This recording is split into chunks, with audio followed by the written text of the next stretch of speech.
So trying to save $1,800, I purchased a $25 piece of 3/8 steel, took my pinned-on teeth and put 2 bolt-ons. The plan is to weld this plate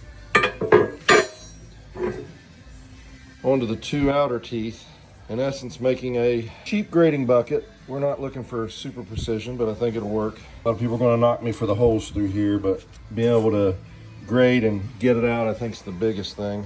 Let's see what we can do.